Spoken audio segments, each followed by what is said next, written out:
Monte Carlo, Monaco, July 14th, 1979. In the Casino de Monte-Carlo, one woman sits at the same baccarat table every night and loses 180,000 pounds like it's pocket change. People don't pity her. They watch her, because nobody bleeds money that calmly. Her losses aren't accidents. They're invitations, designed to reach one man in the room who can't stop chasing the next hand. If he takes the bait, MI6 doesn't just get his name. They get his entire network. If he doesn't, they lose him forever. This is Operation Gilded Ace. The man they were hunting wasn't famous. Victor Antonov moved through Europe like currency, quiet, convertible, always in circulation. He was a broker, not a believer. Born in Sofia in 1942, he grew up watching ideology destroy his country twice before he turned 20. His formative lesson came early. Principles were expensive, neutrality was profitable, and the men who survived the Cold War weren't the ones who chose sides. They were the ones who serviced both. By 1968, Antonov had relocated to Geneva and discovered his true calling. He didn't move weapons because he hated anyone. He moved them because demand existed and supply required discretion. Associates described him as patient, never desperate. He built trust faster than intelligence services could map his contacts. His method was simple.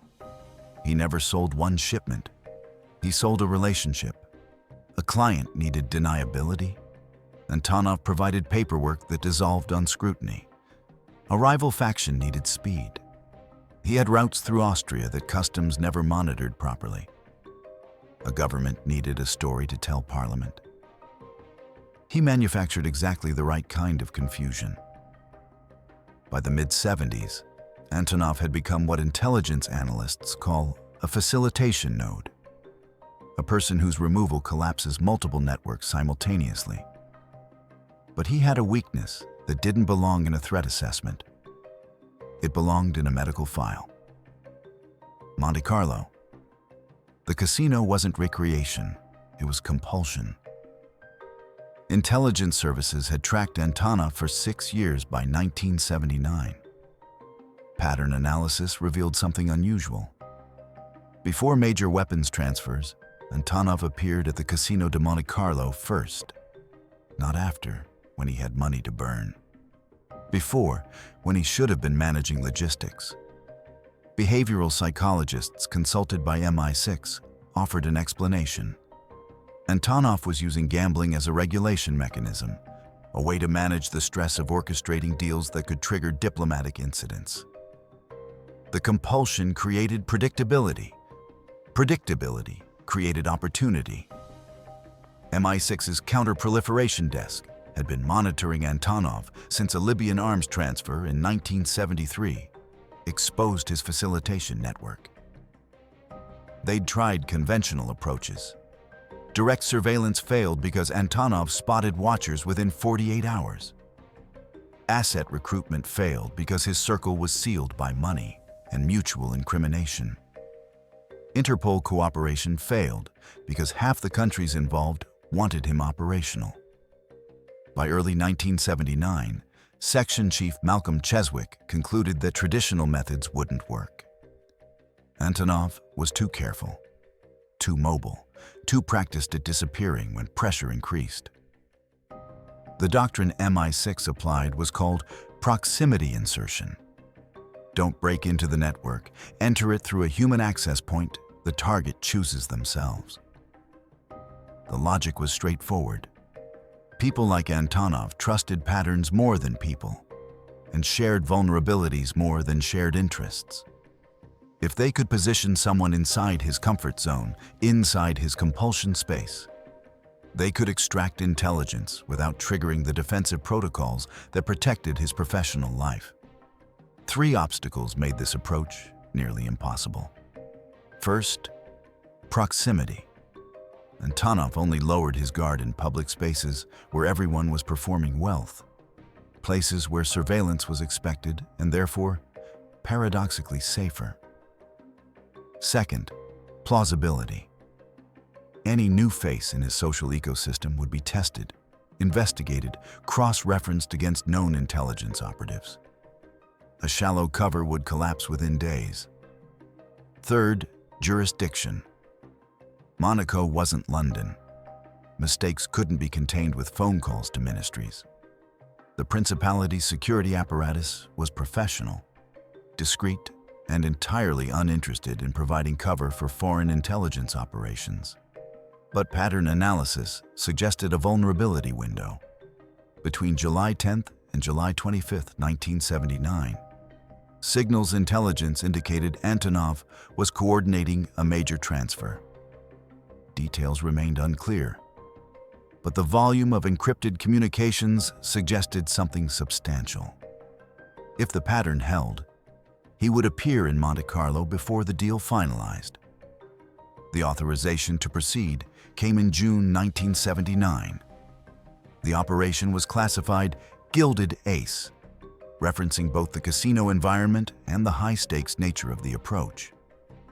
The operative selected was Vanessa Hartley, though that wasn't her real name. She was 34, a field officer with 8 years of experience in financial intelligence operations. Her recruitment file noted exceptional tolerance for ambiguity and an unusual psychological profile. She could maintain false identities for extended periods without experiencing what service psychologists called legend drift. The dangerous blurring when cover becomes more real than the original self. She spoke 4 languages fluently, understood high-stakes gambling at a technical level, and most importantly, she could lose without flinching. During the planning phase in late June 1979, Hartley experienced what handlers later described as anticipatory isolation, the knowledge that success would require becoming someone else so completely that the original person might not fully return. In one planning session, she asked her handler a question that didn't make it into the official file. If I do this correctly, if I become her convincingly enough, how do I stop being her afterward? The handler's response was clinical. You'll have 3 weeks of decompression at the facility in Scotland. Standard protocol. Hartley nodded. The question wasn't answered, but the mission continued. The cover identity was constructed across 4 weeks. Vanessa Hartley's legend positioned her as the daughter of a deceased textile magnate from Manchester, living off a trust fund that generated approximately £400,000 annually. Her backstory included verifiable elements: education at the London School of Economics, brief marriage to a French industrialist that ended in 1976, residence in Cap Ferrat, with frequent travel across the Mediterranean elite circuit. The documentation was immaculate. Credit history, hotel records, membership in 2 yacht clubs, even a minor scandal involving a disputed art purchase that gave her credibility as someone with money and poor judgment. 2 specialized roles supported the operation. Control was Malcolm Cheswick himself, operating from a communications post in Nice, maintaining oversight without direct casino presence. Watcher was David Fenton, a surveillance specialist who'd spent 3 years mapping Monaco's security patterns and could track targets through the casino floor without triggering house security protocols. The clean room was a 3-person analytical cell in London, processing intelligence in real time and updating approach vectors as the operation evolved. By July 10th, all elements were positioned. Hartley was established at a villa in Cap d'Aile, just across the border in France. Close enough to Monaco for daily presence, but outside Monaco's jurisdiction if extraction became necessary. The villa served dual purposes: a plausible residence for her cover identity and a controlled environment for the final phase. Within 72 hours, Antonov would arrive in Monaco. The operation's success depended on whether 8 nights of carefully calibrated losing could transform a compulsion into a connection. July 14th, 1979. At 2100 hours, Vanessa Hartley entered the Casino de Monte-Carlo wearing a dress that cost £3,000 and jewelry that suggested old money, not new desperation. The operational directive was clear. Be visible, be consistent, be memorable for the wrong reasons. She exchanged £50,000 for chips and moved directly to the baccarat tables. Victor Antonov was already there, seated 3 positions from the dealer, smoking a Turkish cigarette and watching the cards with the focused stillness of someone performing a ritual. The first night's losing was surgical. Hartley played conservatively at first, winning 2 hands, then began a controlled descent. She increased her bets as her losses mounted, which is what desperate players do, but her demeanor remained eerily calm. No dramatic sighs, no angry exits, just steady, almost professional self-destruction. By midnight, she'd lost £42,000. Antonov had glanced at her twice. Not enough. She left precisely at 0030 hours, creating the first data point in what would become a pattern he couldn't ignore. The infrastructure supporting those 8 nights was invisible to anyone inside the casino. Fenton maintained visual contact from various positions, sometimes at slot machines, sometimes at distant card tables, occasionally in the bar where sight lines covered multiple rooms. His role wasn't just observation, it was protection. If Antonov's associates became suspicious, if casino security showed unusual interest, Fenton could abort the operation with a simple signal, ordering a specific drink at the bar within Hartley's sightline. Communication protocols were deliberately limited. Hartley carried no recording devices, no transmitters, nothing that casino counter-surveillance might detect. She reported once nightly, after leaving the casino, from a payphone in Nice, using a simple code phrase system. The weather was disappointing, meant contact not yet established. I'm considering staying longer meant Antonov had acknowledged her presence. The restrictions were frustrating but necessary. Antonov's reputation suggested he had connections inside Monaco's service economy. Staff who reported unusual behavior, security personnel who provided information for the right price. July 15th. The second night followed an identical pattern. Arrival at 21:40 hours. Same table. Same controlled losing, £38,000 this time. Antonov was playing more conservatively, winning modest amounts, but his attention shifted. He was tracking her now. Not constantly, but periodically. Checking her reactions, her rhythm, whether she played differently when winning versus losing.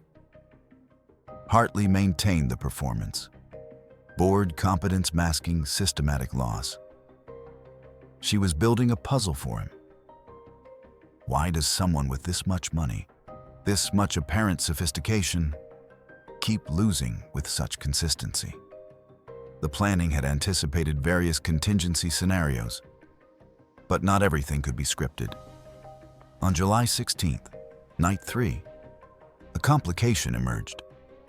A casino regular named Philippe Marchand, a minor aristocrat with too much time and too many opinions, approached Hartley during a break in play. His questions were probing. Where was she from? What brought her to Monaco? Had they met at Cannes last season? These weren't polite inquiries. They were tests. Marchand had the affected curiosity of someone who collected social intelligence as a hobby. Hartley's response was textbook legend defense. She answered with bored precision, providing verifiable details while making it clear she found his attention tedious rather than flattering. When he pressed about her losses, she said something that made it into post-operation analysis as a case study in cover maintenance. Darling, If you have to worry about it, you can't afford to understand it. Dismissive, aristocratic, slightly cruel.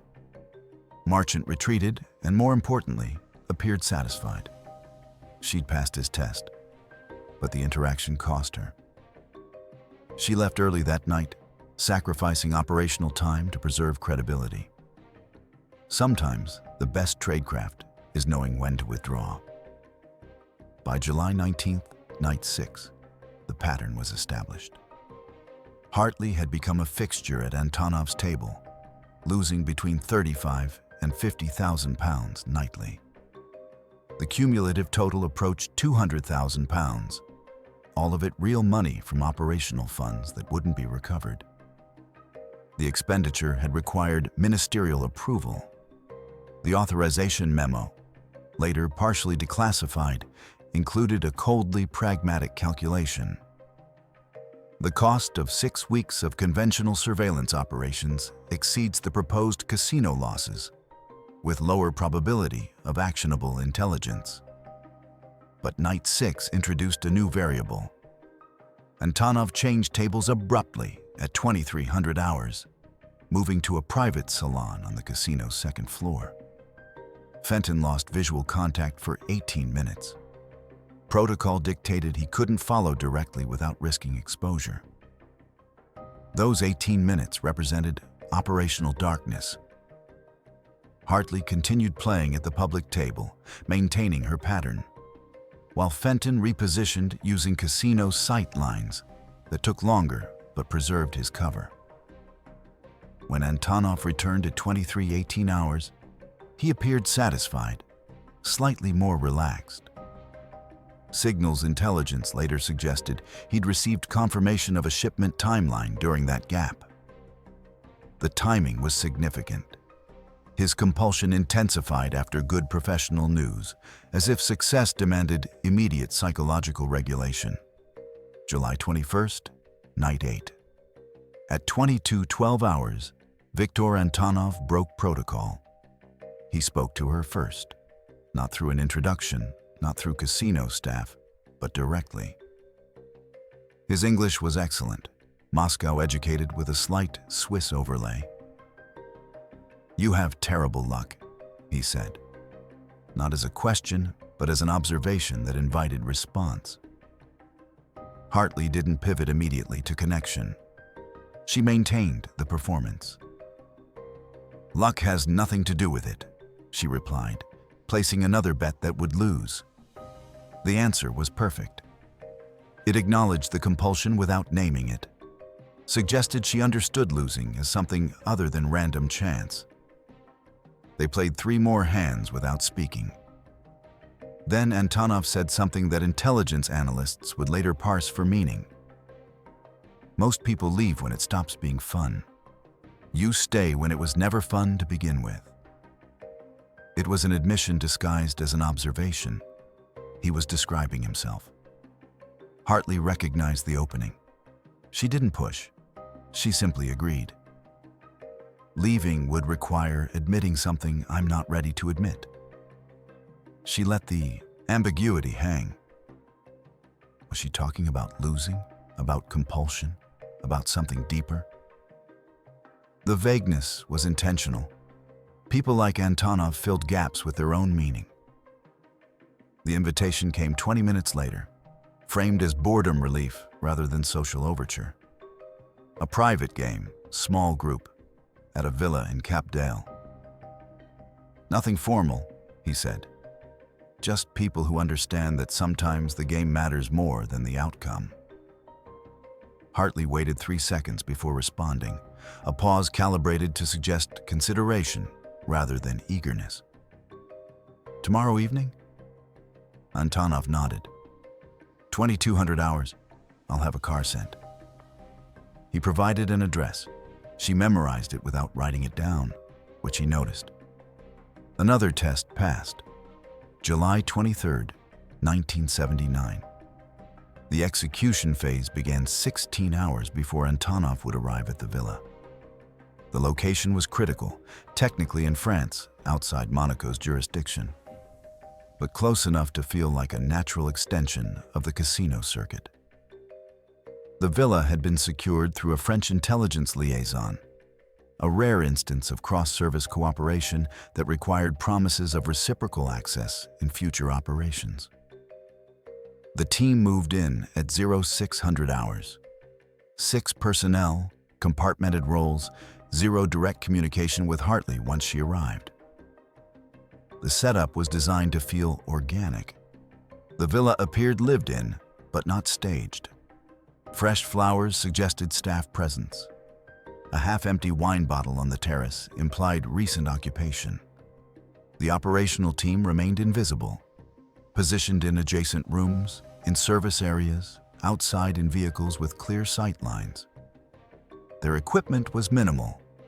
Directional microphones for conversation capture, cameras covering all entry and exit points, and a communications line to control in Nice. The goal wasn't immediate arrest. It was intelligence extraction through conversation, relationship building that would provide names, routes, intermediaries. Hartley arrived first at 22:05 hours, driven by a hired car that would be traced back to a legitimate transportation service. She entered alone, visible to any counter-surveillance Antonov might have positioned. Her role was to make the environment feel safe. She moved through the villa naturally, checked the prepared card table, poured herself a drink.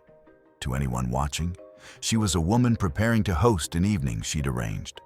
The performance required absolute confidence, because any hesitation, any glance toward hidden cameras or concern about unseen personnel would collapse the operation instantly. Antonov arrived at 22:18 hours. Not alone. He'd brought 2 associates, neither of whom appeared in the operational planning. This was the nightmare scenario intelligence services trained for. The moment when the target's real behavior deviated from the predicted model. Hartley's training held. She greeted all 3 with the same bored courtesy, offered drinks, and began arranging cards, as if this had always been the plan. Fenton, watching from an adjacent building, sent a coded signal to control. Guest count revised. Proceeding. The decision to continue rather than abort was made in under 30 seconds. Cheswick's assessment was that additional participants might actually help. Antonov would feel safer, more relaxed, less like this was an isolated meeting that could be a trap. The game began at 22:27 hours. The conversation started superficially. Comments about the casino, complaints about summer tourists, observations about Monaco's changing character. Hartley played competently, but not brilliantly, maintaining the persona of someone whose real interest was the social ritual rather than the cards. The operational team recorded everything. Not just words, but patterns. Who deferred to whom? Which topics made Antonov engaged versus guarded?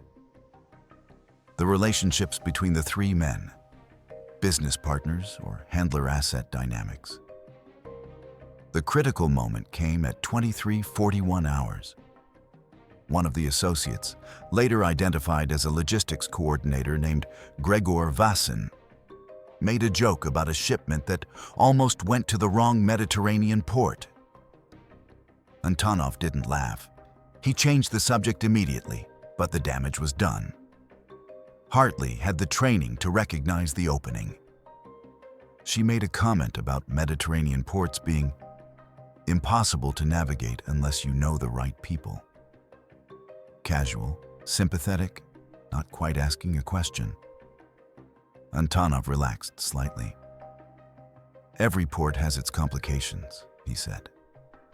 The trick is knowing which complications can be managed with paperwork and which require more creative solutions. Over the next 90 minutes, Hartley used a technique called progressive disclosure threading, making small admissions that invited reciprocal revelations. She mentioned having financial interests in shipping that sometimes required discretion. She dropped the name of a Swiss bank that specialized in privacy. She complained about customs procedures in France. Each comment was designed to signal alignment without making explicit what they were discussing. Antonov responded, not with specifics, but with frameworks. He talked about facilitation services and third-party logistics and clients who valued discretion above speed. At 01:15 hours, Hartley used the prearranged signal. She raised her glass and said, "Another round for luck," the phrase meaning he was emotionally committed, unlikely to bolt even if complications emerged. The words meant nothing to Antonov. To Fenton, they meant the operation was entering its final phase. The plan had always been to extract intelligence through relationship building over multiple meetings. But Antonov's associations, his openness tonight, suggested an opportunity for immediate escalation. What happened next remains partially redacted in available documentation. The official summary states that subject was detained for questioning regarding suspected sanctions violations, subsequently released due to insufficient evidence for prosecution under French law. The reality was more complex. At 01:43 hours, French security personnel entered the villa with protocols that suggested prior coordination with British intelligence. Antonov and his associates were separated immediately, transported to different locations, and questioned using techniques that exist in the gap between legality and effectiveness. Hartley was never in the room during interrogation. Operational protocol demanded separation. She couldn't witness what happened next because her legend required deniability. She was driven back to Nice, debriefed by control, and extracted from Monaco within 12 hours. The villa was cleaned with chemical precision, removing forensic traces of the operational team's presence. By July 24th, the location appeared exactly as it had before MI6 borrowed it, as if the evening had been a private game that ended normally, with guests departing and the hostess returning to wherever wealthy women go when Monaco becomes boring. Victor Antonov's disappearance registered first as gossip, not alarm. Men in his profession vanished regularly, into new identities, into protective custody, into graves that would never be located. The story that circulated through Geneva's discreet financial circles was deliberately vague. A business dispute, possibly involving North African clients known for resolving disagreements permanently. The narrative worked because it aligned with how people like Antonov ended. Violently, suddenly, with just enough mystery to discourage questions. The official investigation was perfunctory. French authorities confirmed that a Victor Antonov had been present in the region during late July, but could provide no specific information about his current whereabouts. Monaco's security services noted his presence at the casino, but had no record of any incidents. Swiss banking authorities confirmed active accounts but refused further cooperation, citing privacy laws that existed specifically to protect clients from exactly this kind of inquiry. The paper trail ended in multiple directions simultaneously, suggesting either incompetence or coordination. Intelligence professionals understood which was more likely. MI6 operational harvest was substantial. During the interrogation phase, Antonov provided information that couldn't be introduced in any courtroom, but could reshape how Western intelligence services understood weapons facilitation networks across the Mediterranean and Central Europe. The intelligence included names of intermediaries, details about financing structures that moved money through legitimate banks using trade documentation, and most valuably, the psychological profiles of clients, which governments prioritized deniability over price, which movements were willing to accept higher risk for faster delivery. The information enabled disruption without prosecution, knowing that a specific route through Austria was being used, allowed British intelligence to feed information to Austrian authorities in ways that increased inspections without revealing source methods. knowing that a particular Swiss banker facilitated transactions allowed financial pressure that closed accounts without admitting surveillance. The operation's value wasn't in removing Antonov. It was in mapping the negative space around him, the network of enablers who made his work possible. But the strategic impact created its own complications. Within 6 months, the facilitation networks adapted. New brokers emerged, more cautious, more compartmented, more sophisticated about counterintelligence. The elimination of one node forced the network to evolve. Whether this represented progress or simply displacement remained debated within intelligence assessment units. Some analysts argued that disruption was inherently valuable, that making weapons facilitation more difficult and expensive saved lives, even if it couldn't eliminate the trade entirely. Others suggested that Antonov's removal had created space for more dangerous actors, people who lacked his relative caution about client selection. For Vanessa Hartley, the aftermath was isolation rather than celebration. She spent 3 weeks at a decompression facility in Scotland, undergoing psychological evaluation and legend dissolution protocols. The process was clinically termed identity reintegration, but felt more like mourning. She'd spent 8 nights becoming someone else, inhabiting a persona designed to attract and exploit human weakness.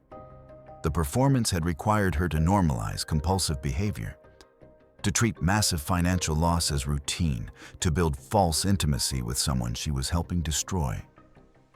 The operational plan had accounted for physical risks. It hadn't fully accounted for the psychological cost of weaponizing empathy.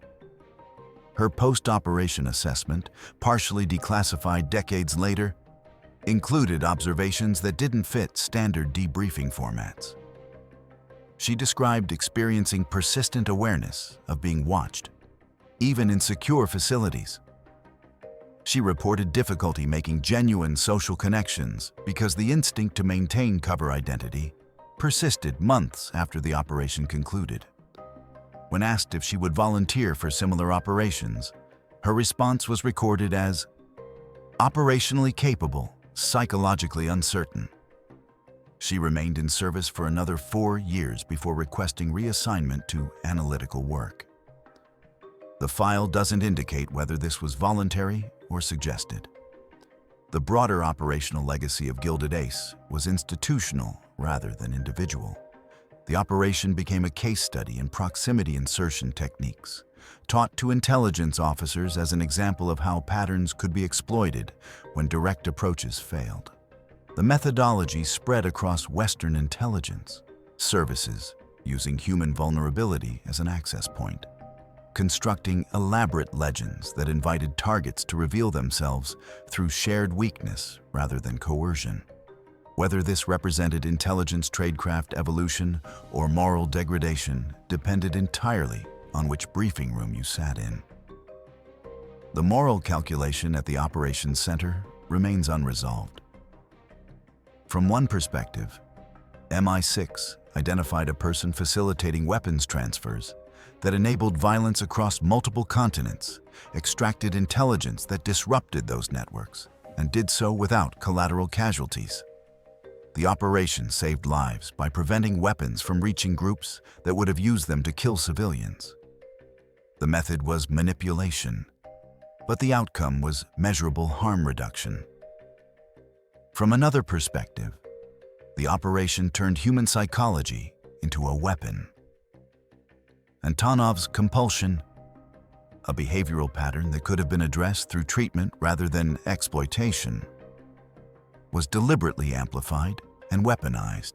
An intelligence service invested months of planning and hundreds of thousands of pounds to trap someone through their weakness, extract information through isolation and interrogation that existed outside legal frameworks, and then disappeared them without trial, without accountability, without certainty that the intelligence gained justified the methods used to obtain it.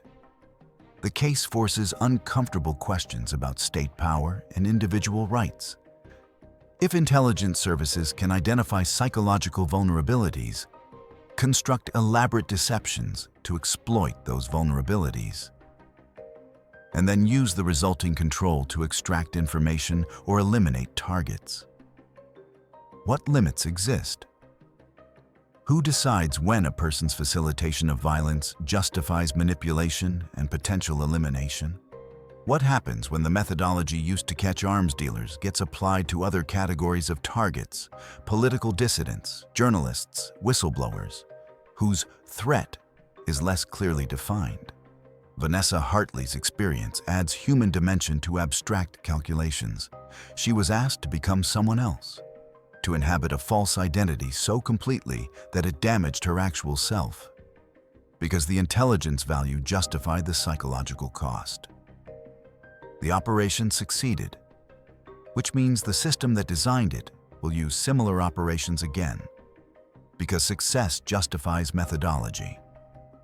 But Hartley's post-operation struggles suggest that some victories create casualties among the people who achieve them, and those casualties don't appear in strategic assessments that measure only whether objectives were accomplished.